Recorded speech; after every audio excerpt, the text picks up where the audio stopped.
बंदो सिया प्रिय प्राण प्रिया सुषमशील निदान भरत चातुघ्न जनक सुखिदा राम अनुजे हनुमान लखन से रामचंद्र की जय।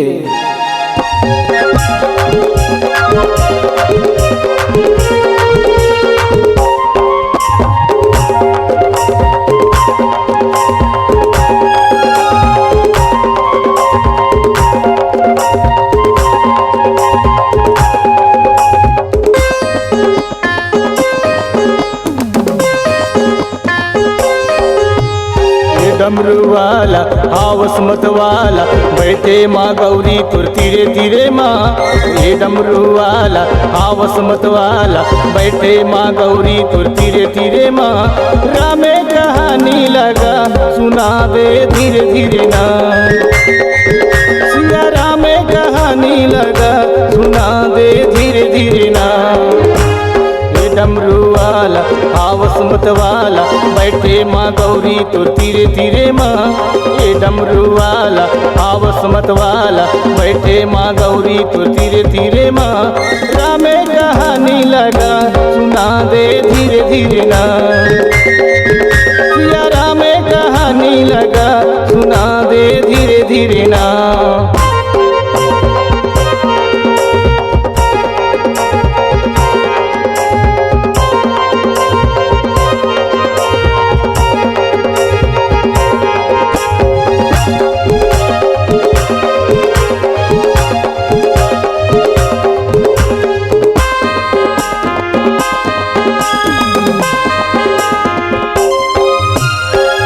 रामाएगा बड़े अखिल मुंदी के भाव शरण मातो प्रभु बिनती लसुनी मोर।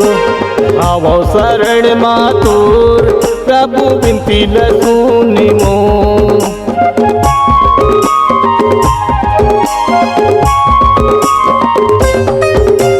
धुनी रामाएगा बड़े अखिल शरण मातोर प्रभु बिनती लसुनी मोर। भावो शरण मातोर प्रभु बिनती लसुनी मोर।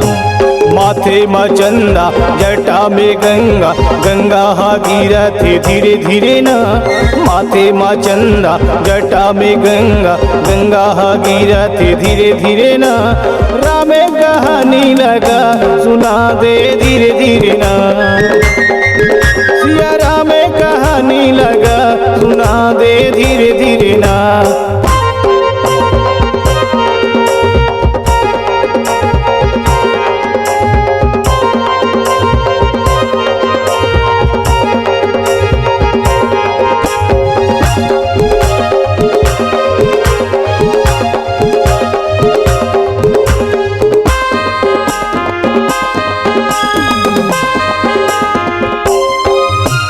हनुमाने तई पर सहो राम राम भजो सिया राम। करे पुनि किन्हाय प्रणाम राम भजो सिया राम।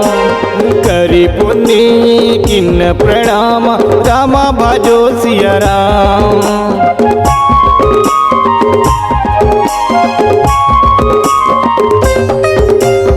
राम काज किन्ने बिनु राम राम मोहि कहा विश्राम हो राम राम भजो सिया राम। मोहि कहा विश्राम हो राम राम भजो सिया राम। ये डमरू वाला आवस मत वाला बैठे माँ गौरी तो धीरे धीरे माँ। ये डमरू वाला आवस मत वाला बैठे माँ गौरी तो धीरे धीरे माँ। रामे कहानी लगा सुना दे धीरे धीरे ना। सिया रामे कहा कहानी लगा सुना दे धीरे धीरे ना।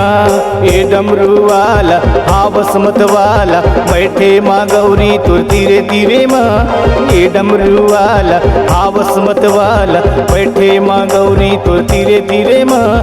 रामे कहानी लगा सुना दे धीरे धीरे ना।